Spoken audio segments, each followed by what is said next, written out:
You're listening to HowStreet.com radio, available online at TalkDigitalNetwork.com. Welcome to HowStreet.com radio, the online source for market opinions. Here is Jim Goddard. My guest is David Smith, Senior Analyst for the Morgan Report, which you can find online at silver-investor.com. Welcome to the show, David. Good morning, Jim. Good to be back. You were mentioning they might be writing tombstones in the sky on March 31st for TSX mining companies. Can you maybe explain? Well, I think some of those tombstones are going to be literal ones because, in my understanding, and you can correct me if I'm wrong, Jim, on this, but I believe that the annual reports are filed on March 31st in Canada for the mining companies, and that's kind of maybe the most important one since it's an annual one. And so a lot of these companies that just don't have the goods anymore and don't have the money are going to go belly up when that reporting period comes because they're not going to have anything to say. Is that accurate from your perspective? Yes, and you can't file an annual report unless you make sure your accountant is paid for any past business. That's really interesting. So that might bring a level of transparency to the TSX that it hasn't seen in recent years in certain respects, right? Absolutely. Well, I tell you, I think this is going to be an interesting winnowing process, and what I'm thinking of it as the TSX miners' big die-off, and there are probably hundreds of companies, according to some accounts, that just aren't going to be around anymore. They don't even have enough money to pay those accountants that you're mentioning to write a report. And if they write a report, but they don't have a deposit or they don't have enough money to drill more than a few holes, what's the point anyway, you know? And some of them have already given up the ghost and going to things like promoting marijuana and stuff like that. And that, to me, is a real indicator of a mining company that probably isn't going to be back into the fold anytime soon when they have to move to promoting something of a whole different field. And whether it's pot or something else, they're not experts in it. Right. So I think this is a bad news, good news story. The bad news is that a lot of these companies aren't going to be around, some of which we thought might be. And so if we have them in our portfolio, it's not going to feel too good if we haven't gotten rid of them. However, the good news is it reminds me of an analogy that I would use of a crab molting its shell. You know, in order to grow, the crab has to get rid of the old shell because it's getting too small. It's pretty crowded there. And when it does get rid of the old shell, it is very vulnerable for a while it molts and creates a new one. But then when that new shell is created, it's got room to grow, it's safe again, and you can go ahead and progress. And so I think for investors, those of us who are badly scarred but yet surviving somehow, we've got a little bit of money left and we've got some good holdings, I think we're going to find it's going to be much easier to take a position and be right in it than it has been for most of the bull market, because most of the detritus, the stuff that's washed up on the beach is going to stay there, and we're going to be able to tell pretty easily what's good and what doesn't make sense at all. And so what I think we want to do is we want to be looking at royalty companies, the best ones of which are really cashed up now and can go out and start looking for new projects. And we want to really see that if a company just has money for a few drill holes and they have to issue, money to get, another $200,000, 10% of which goes to the underwriters before they drill a hole, chances are pretty good they're not going to hit a glory hole before they need to dilute their shares again and maybe do a 10-for-1 rollback. So it's going to be easier for us. And Jim, I'd like to point out a very incisive article which I just ran across a couple of days ago. In fact, I think it was just posted yesterday, but the interview probably took place last week. And it was an interview with Brent Cook over at the Gold Report. And his title of this, which is really a good one, and I think it fits right in with our discussion today, it's called Invested During the Era of Peak Gold Discoveries. And Brent makes some very incisive comments that I think are critical for an understanding of the big picture for those of us that want to continue investing in the mining sector. And he talks about peak gold not so much as like, there's not enough gold around at any price. It's that most of the gold that has been discovered has been economically viable, and much of it which remains to be discovered probably never will be. And the reason for that, and Brett is much more of an expert in geology than I'll ever be, and that's why I look to him for guidance on some of these things, but he talks about the fact that for every 2.5 million ounce gold deposit, which is generally seen nowadays as being kind of a metric for a very possible, productive, economically viable deposit, 2.5, 3 million, 3.5 million ounces. For every one of those deposits that's out there, the roulette wheel is going to throw you back about another 10 that are 1 million ounce deposits. And those are valuable pretty much at only near surface. I mean, you can't go down hundreds of meters and necessarily make money on that, on a 1 million ounce deposit. The problem is for the drillers is they don't know what they have. They do an intercept, it's at depth, and they go, oh, we don't know what we have here, and so they drill it out and they spend maybe $50,000 a hole. And they find out when they drill out the deposit that it's a 1 million ounce deposit and it's down, 400 meters. And so that's not going to work. The math doesn't work. Well, they might find a 2.5 million ounce one down there, but they don't know until they drill it out at a pretty high cost per hole. And so this money is going to be mostly unproductive, and it's going to not turn out to be too well, and it's going to be hard to find those deposits. That doesn't even consider what happens when you find it. Okay, you've got 3, 4, 5 million ounces, but what about the regulatory climate? What about all this other stuff? What about the cost of doing it? So it's going to change things in that regard, and you're going to have peak productive, economically viable gold, even though there's a lot of gold out there. And as Brent points out, there's something like 20 million tons of gold in saltwater, but it's in parts per trillion, and it's not going to be viable anytime soon to try to mine it. David, are there any companies out there right now who can actually make money with the low price of silver?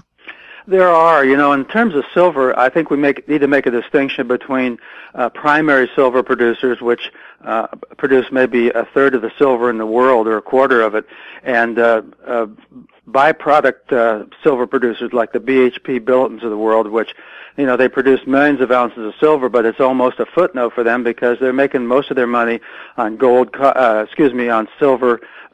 Let's try that again. On lead, zinc, and copper. And so they are and have a different metric than the primary silver producers, but hardly any of the primaries are making money. There are a couple I've run across, and they're basically still just trading dollars. But I think from the standpoint of looking at gold and silver acquisition targets over the next few years, here's what the takeaway is, I feel, for people that are considering to invest or add to this field. First of all, there's going to be a continual consolidation of the survivors, and Brent points this out in his report. But this consolidation is going to mean, in my view, this is my personal view, you're going to see higher premiums being paid for those acquisition targets, whether it's a cash-rich royalty company that goes in and does a streaming agreement, or whether it's another company that's a producer that simply buys out the deposit and goes ahead and is going to produce out of it itself.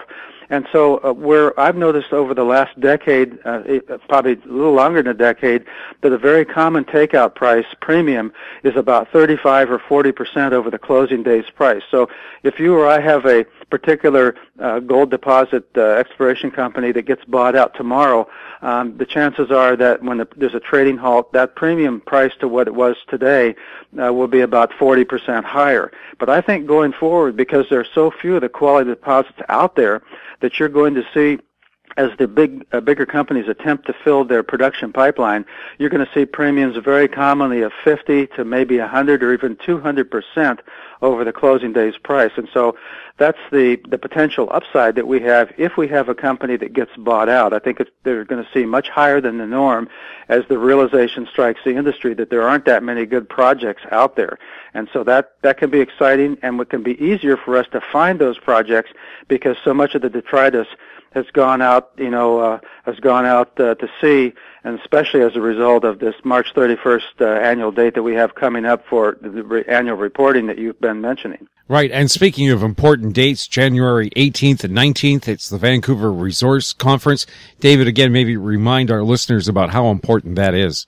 This is a good one, and I'm really looking forward to it, not only in terms to inform myself, which I always learn a lot from listening to the other speakers there, but also to see how many people show up. And I really feel that the people that show up to this conference, which is one of the largest, if not the largest, resource sector conference in the world, they often get around 10,000 or more people showing up over 2 days. It's a Sunday, Monday event. I think there's going to be people that show up there are going to be able to really make some informed choices by speaking to management and by looking at the survivors and by listening at some of the top-notch speakers that you're going to hear there, including David Morgan, who will be one of the keynote speakers. I think they're going to find a target-rich environment for them to make informed decisions on going forward here as the bull market gets back into gear. And, you know, it's still not showing all of the signs of vitality that we want to see, that we can say, oh, a new major up leg is starting. But I really believe that the base is being, a solid base is being built for what is going to become a very vibrant and exciting bull market in the precious metals over the next 3 to 5 years on a fairly consistent basis once it gets that big new up leg underway.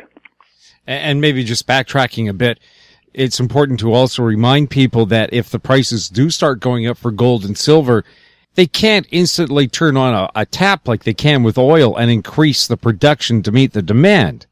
That's an excellent point, Jim, and that happens to be one that I believe very firmly in. I think that the supply pipeline has been severely damaged over the last 4 or 5 years due to all sorts of reasons. Everything from companies buying uneconomic deposits that only worked at $2,000 gold and don't now, and so they've had to shed those deposits, sometimes almost facing bankruptcy to do it, but they've weakened their own purchasing power to buy the good stuff. And I think also the artificially low prices, which, as we mentioned, for silver are below the cost of production for almost all the primary silver miners, and the ultra-low interest rates that have been going on that don't make sense from an economic discovery standpoint, all of these things have poked holes in the supply, the resupply of gold and silver, and with this huge demand that's continuing to go on, but where India bought 28% of the mined silver last year, and where China bought the majority of the new mined gold supply last year. This type of thing, the companies are not going to be able to ramp right up and fill up the supply line, either psychologically, because they've really been damaged over the last 4 years, and they're not in a risk-taking mode, and because of the practicality, because they simply are not those many new deposits out there that can replenish what they produce. And remember, these companies, every one of them, I don't care how profitable a given mining company is, it has a depleting, wasting asset, because for every ounce it digs out of the ground, that's one less ounce it has that it can use to sell down the line. And so they're selling this gold and silver at marginal prices, and when the prices go up substantially, which I believe they're going to over the next few years, they're going to have a hard time replacing the gold that they sold at $1,200 and try to replace it so that they can sell it at $2,500 or $3,000. And they're going to have a hard time replacing the silver that they're just giving away at $16 an ounce. They're going to try to find silver to produce, to sell at $50 or $60 an ounce. It's not going to be an easy trick. And that's what's going to be another kind of a tailwind, I think, for gold and silver prices and for investors in those mining stocks and the physical metal as we move forward, going forward for the next 3 to 5 years, at least. And I think about those reality shows like Bering Sea Gold. Those are ma and pa operations. I don't see them making, a major impact one way or another in the supply chain. No, they're not going to. They're fun to watch. They're enjoyable to watch people. But it also shows what people will do to try to get an ounce of gold. And I'm always amazed, and we're not even talking about the Informa miners in Brazil and Africa that ruin the rainforest and ruin the environment, using cyanide and using mercury to get the metals out and then dumping the stuff in the river and polluting the river. I mean, but it's just amazing to me what throughout history humankind has done in order to get some gold. And sometimes they've done it honorably, and other times they've done it dishonorably, like the man who betrayed the 300 Spartans for his weight in gold and was buried by the Persians with it. So it's been a strong motivator throughout ages, and for all sorts of reasons, good, bad, and otherwise, people continue to seek the precious metals and to acquire them, and for many times very obvious and profitable and also life-saving reasons given the span of history of thousands of years. And David, trying to keep some sanity in the business is why we talk to you. Well, I try to keep a balance, but I'll tell you, sometimes it's pretty difficult. But, Jim, it's exciting and it's humbling And when I think of there are all sorts of reasons while I'm still in it, one of which is to try to make a profit someday, but also it's the people that I associate with. And so many of the people that I run into at these conferences and that I run into in as I do reports and as I go on these mining tours, I went on one just a few weeks ago to Bolivia at 15,000 feet and had a hard time breathing, but it was an exciting project. But these are mostly good, well-intentioned people, and some of them are actually even capable, and that's what you want to find is people who can do the job and do it profitably so you can buy their mining company shares. But it's exciting and informative, and I do think that it's something that is well worth being involved in, at least from my perspective. David, thanks very much for chatting with us. You bet, Jim. It's been great talking to you today. Take care. My guest has been David Smith, Senior Analyst for The Morgan Report, which you can find online at silver-investor.com. You're listening to HowStreet.com radio. Find us on Twitter at TalkDigitalNet. Our YouTube channel is Talk Digital Network. Comments about the show can be sent to info@HowStreet.com. I'm Jim Goddard. Comments made on HowStreet.com radio are an expression of opinion only and should not be construed in any matter whatsoever as recommendations to buy or sell any financial instrument at any time. Available online at TalkDigitalNetwork.com. HowStreet.com radio is a production of HowStreet Media Incorporated.